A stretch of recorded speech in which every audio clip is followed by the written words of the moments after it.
I'll probably get some backlash for this one. I know, because I can tell just by the mass media and everything. Everybody loves Ted Lasso. It went viral. I'm pretty sure it's like the most successful TV show on Apple TV Plus, but this is one I don't see too many people talking about, Trying is in a lot of ways similar. I mean, it's still based in the United Kingdom, and I don't know what it is, but a lot of Americans, I think, like UK actors or at least United Kingdom characters and that culture there, whether it's the accent or just the differences in the way they live or the different words they have for the more proper English or what have you. But in my opinion, this show is incredibly underrated. I don't see that many people talking about it, but it captures more, in my view, what the essence of Ted Lasso is striving for. But maybe what I should preface this by saying is like, I'm not really a sports guy. And I know that Ted Lasso is not really a show about sports, but in a way it kind of is.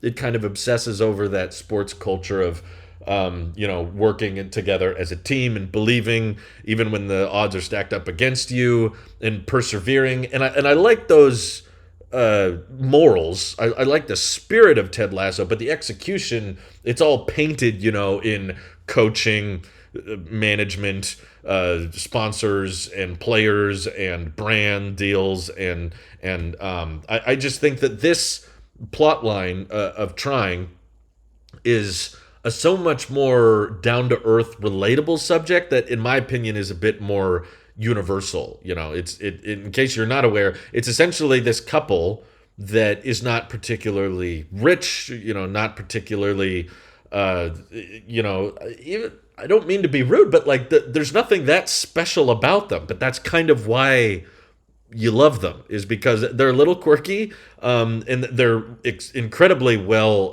acted, both by very talented actors, Esther Smith and Rafe Spall. I apologize if I'm mispronouncing that, but they're both amazing actors, but very witty, and they're funny, but in a more down to earth way. It doesn't feel. To me, my biggest issue with Ted Lasso, for one, Jason Sudeikis is not really from the South. That is not his genuine accent, right? You can tell this is more so like a genuine accent, or at least a genuine personality. At least whoever wrote this show, I felt like, was basing it off of characters, or at least personality traits that are grounded, that are in the real world. And Ted Lasso to me feels more like SNL style of comedy. It's just one liner after one liner after one liner. And yeah, it can be funny, but it feels a lot more calculated. It feels a lot more like, I'm trying to find a good way to describe it. It's like a boardroom of writers had a bunch of one-liners ready to go at every situation for Ted Lasso's character.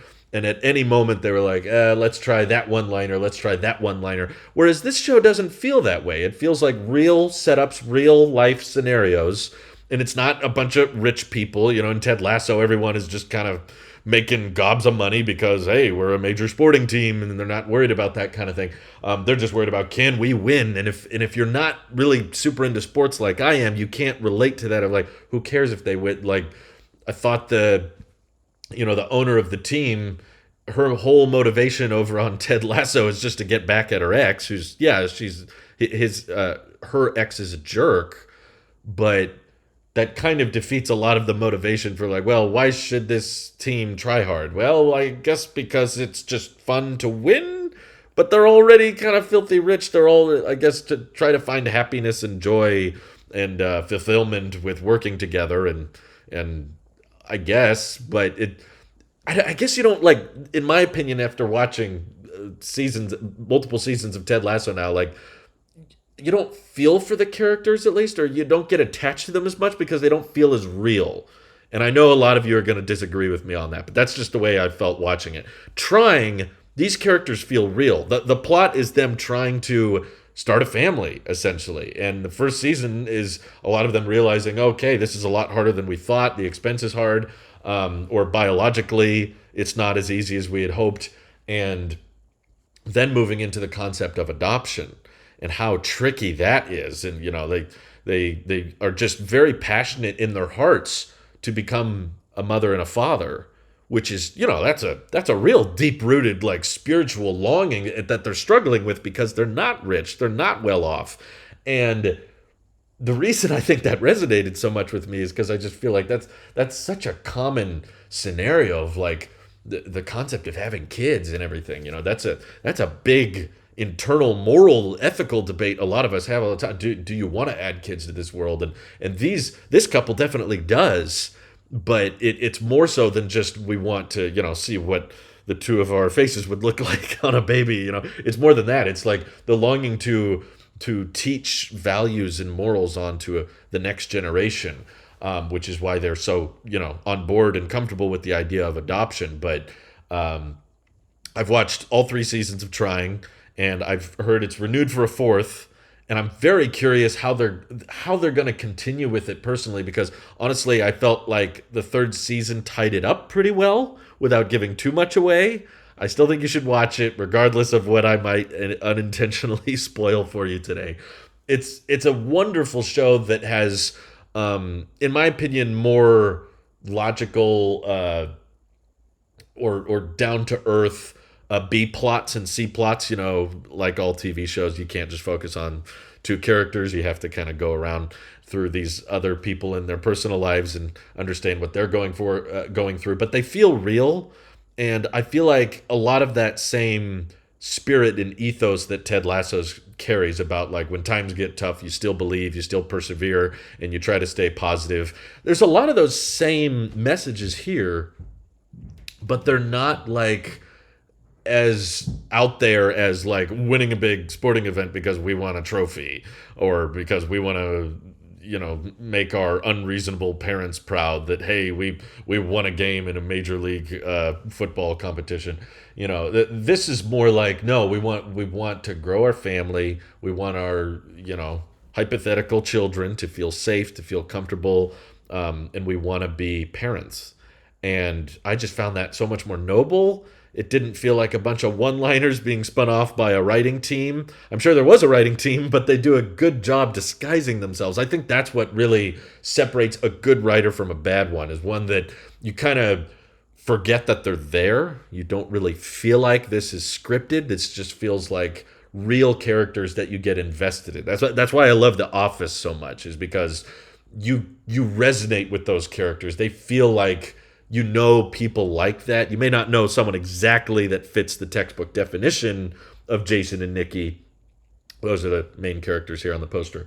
But you do feel those attributes are real, and the way they behave is real. And they're very flawed. That's another issue I take with shows, is when characters are just too perfect. And I think that's one of the bigger issues I took with Ted Lasso.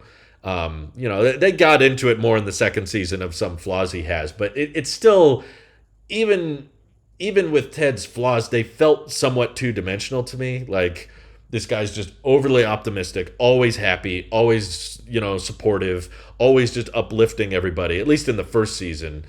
And it's like, okay, his wife left him, but the reason his wife left him or was so unhappy with him was because he's too positive all the time. It's kind of a weak flaw for a character, whereas there's I won't give away too much because I want you guys to watch Trying, but there's flaws in these characters that are a lot more believable, that aren't just like, he's too nice, he's just so friendly, and it gets annoying how optimistic he is. I don't know, maybe you guys know people like that, but I don't know people that are like just too optimistic that it's annoying. At least in my culture where I grew up, that's a pretty rare thing. There's plenty of people that are too pessimistic and not hopeful enough, but have you met someone that's just too hopeful, too optimistic all the time?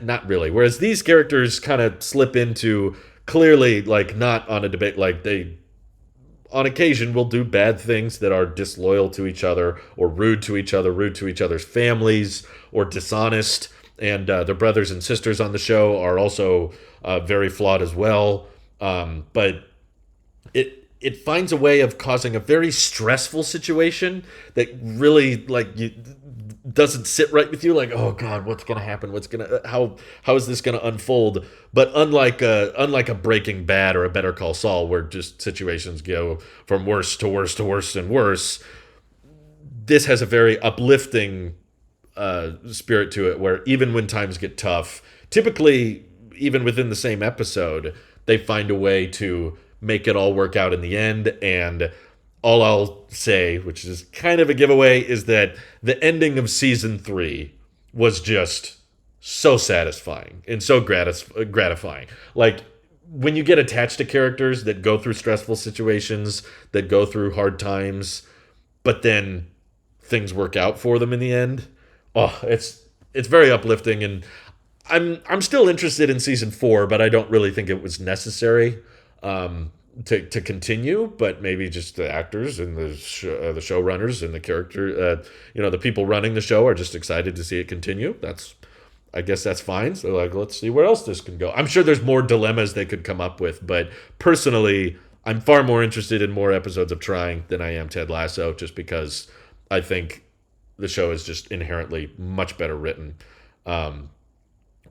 Doesn't feel like SNL skit one-liners just rattling off after another. And I didn't feel the characters were as likable on Ted Lasso. And I know I'll get some hate for that, but it's just the way I feel. That's just my personal experience after watching both shows. But feel free to disagree with me down below. Thank you all for watching. Have an excellent rest of your day.